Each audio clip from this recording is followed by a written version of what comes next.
Assalamualaikum warahmatullahi wabarakatuh. Kembali lagi di channel Zakia Hidayah. Selamat datang di channel ini yang menyajikan mengenai isu-isu yang berkembang di tengah masyarakat, yang viral tentunya. Ya. Nah, kali ini kita mau bahas apa nih? Sekarang kita mau bahas suami Pinkan Mambo yang sempat melecehkan anak tirinya sendiri. Dan sebenarnya permasalahan ini sudah sangat lama ya. Bahkan putusan pengadilan itu tepat pada tahun 2021 gitu. Dan si SW ini inisialnya ya, itu dihukum selama 9 tahun 5 bulan. Wow. Itu. Dan baru ter-up sekarang ini aja. Pengetahuan kamu itu seperti apa sih terkait kasus anaknya Pinkan Mambo ini? Mengenai pelecehan terhadap anak dari Pinkan Mambo, harusnya yang mengambil sikap dengan segera itu adalah seorang ibunya. Harusnya seorang ibu yang pertama memberikan perlindungan terhadap anaknya. Oh, berarti yang melaporkan ke pihak yang berwajib siapa tuh? Nah, dari informasi yang saya ketahui ya, dari informasi yang saya dapatkan dari berbagai sumber, dari artikel maupun dari podcast anaknya langsung. Yeah. Nah, yang melaporkan pertama kali yang melaporkan itu adalah ayah kandung atau ayah biologis dari si anak Pinkan Mambo ini. Ya. Padahal si Pinkan Mambo ini sudah tahu dari awal ya. Iya. Kenapa enggak berinisiatif untuk melaporkan langsung ke pihak yang berwajib? Mungkin ada pertimbangan lain, atau apakah dia itu tidak percaya terhadap anaknya, atau seperti apa ya? Entahlah. Atau dia bingung mana yang harus dipercaya gitu. Ya, di satu sisi ada seorang anak yang butuh perlindungan dari ibunya. Nah, di sisi lain ada seorang suami nih yang melakukan pelecehan. Hanya saja suami ini kan masih dalam pernikahan ya. Dia masih dalam ikatan pernikahan. Jadi masih banyak hal yang perlu dipikirkan ketika Pinkan Mambo mengambil sebuah keputusan, karena ternyata dia juga punya anak guys dengan si suaminya yang melecehkan anaknya sendiri. Oke. Ya mungkin itu ya salah satu faktor kenapa Pinkan Mambo ini tidak berinisiatif untuk melaporkan secara langsung suaminya ke pihak yang berwajib, karena ya anaknya juga nggak sedikit ya, dan tentu mereka butuh mereka butuh biaya yang tidak sedikit juga. Tapi kalau menurut saya,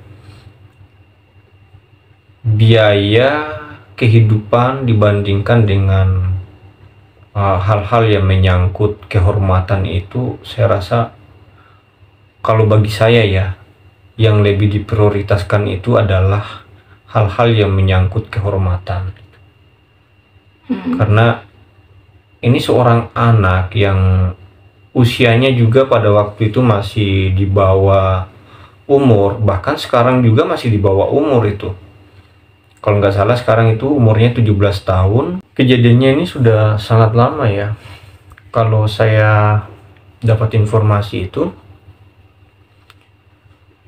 anak ini dilecehkan masih di umur 12 tahun gitu. Dan 2021 itu baru si anak ini speak up ke ayah kandungnya gitu. Karena ternyata si Pinkan Mambo ini sudah tahu dari awal, dan itu informasi langsung dari anaknya, tapi tidak ada respon seperti itu. Makanya si bapaknya anak inilah yang berinisiatif untuk melaporkan ke pihak-pihak yang berwajib terkait permasalahan ini. Nah, di masa rentang waktu yang cukup lama ya, itu ada sesuatu peristiwa penting yang ditutup-tutupi, yang dimana ini menyangkut hak perlindungan anak, terus menyangkut kehormatan anak yang seharusnya dijaga oleh orang tuanya sendiri, malah orang tuanya sendirilah yang menodai, melecehkan, dan menghinakan anak yang seharusnya dia jaga gitu. Gimana menurut kamu? Kok baru terup ya sekarang?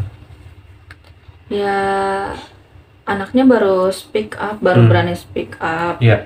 Sempat speak up dengan orang terdekatnya aja, seperti ayah kandungnya dengan ibu kandungnya. Cuman baru-baru ini aja nih terup di media karena anaknya datang ke salah satu podcast artis. Gitu. Jadi masyarakat juga sebenarnya banyak, dari kejadian ini banyak sekali hal-hal yang bisa diambil ya. Iya. Jadi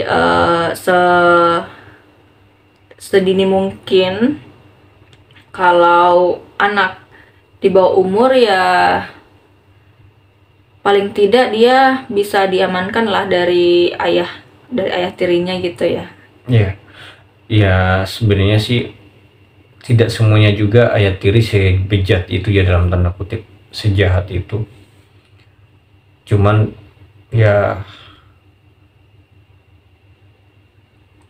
makanya ada beberapa pernikahan, ada orang yang menikah, nah dia bawa anak, dia punya anak perempuan. Nah anak perempuannya ini justru tinggal sama neneknya biasanya gitu.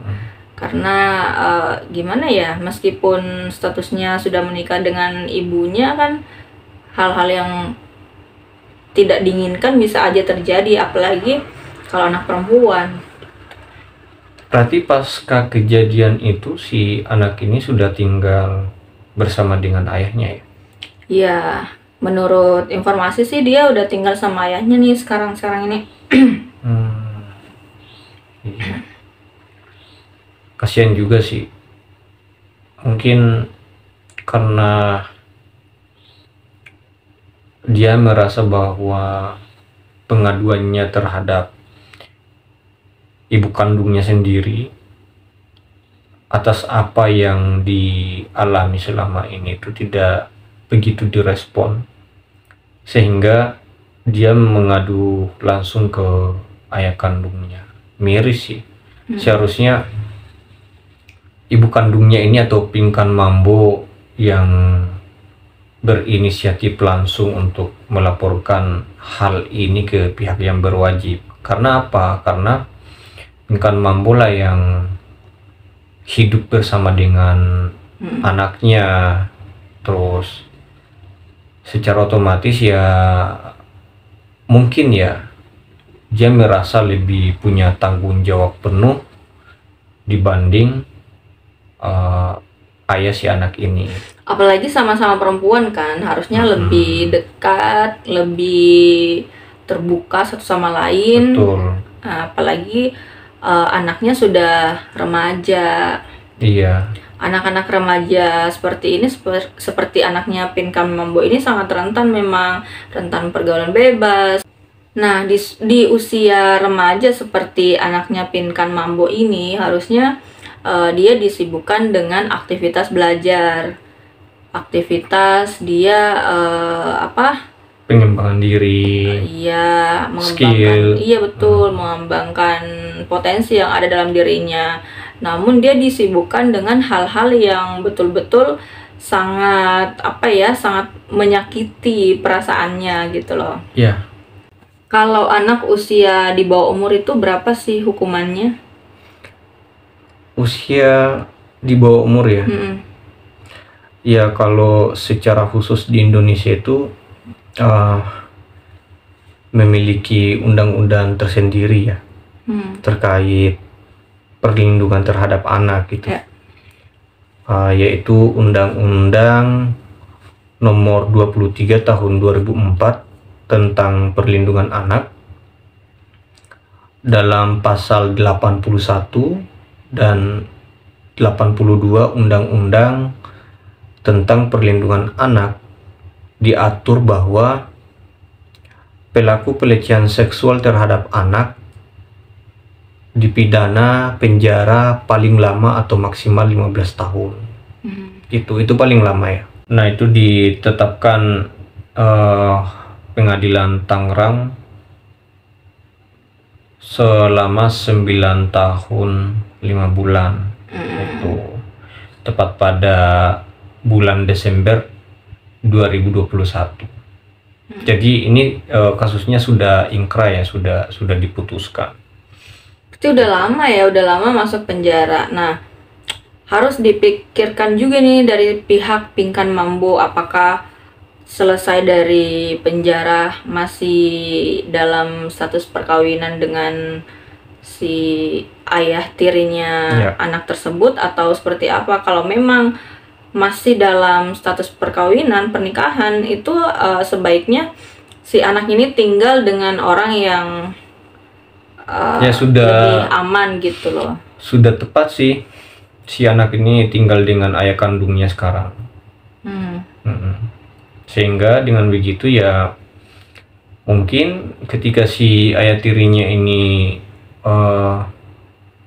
kembali lagi ke ibunya untuk kembali membangun rumah tangga, ya si anak ini bisa aman lah, bisa aman dari hal-hal yang mungkin bisa saja itu terulang kembali gitu, tapi jangan sampai terulang kembali gitu.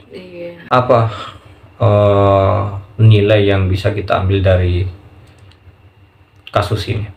Kasus ini mengajarkan kita bahwa dalam sebuah keluarga itu ya kita harus saling waspada juga sih. Apalagi dalam kasus ini sudah sangat parah ya.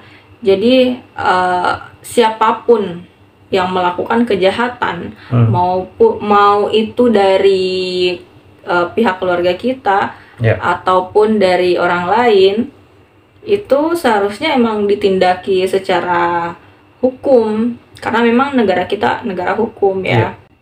Kita tidak boleh memandang enteng masalah seperti ini, karena masalah ini tuh sangat berdampak panjang untuk kehidupan masa depan anak-anak gitu.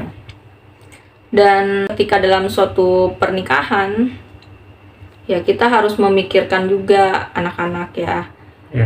Dalam suatu pernikahan kita memikirkan apa dampak bagi anak-anak kita gitu. Ketika kita memang statusnya sudah janda, sudah punya anak perempuan, kalau memang mau menikah ya sebaiknya anak ini tuh betul-betul harus dijaga, dijaga secara ketat, baik itu dijaga dari lingkungan yang bisa merugikan anak tersebut. Iya, betul. Ya, itulah peristiwa yang sangat memilukan, dan semoga kita dan keluarga terhindar dari hal-hal semacam itu. Amin. Itu saja mungkin singkat pembahasan kita kali ini. Jangan lupa like, komen, dan subscribe channel ini.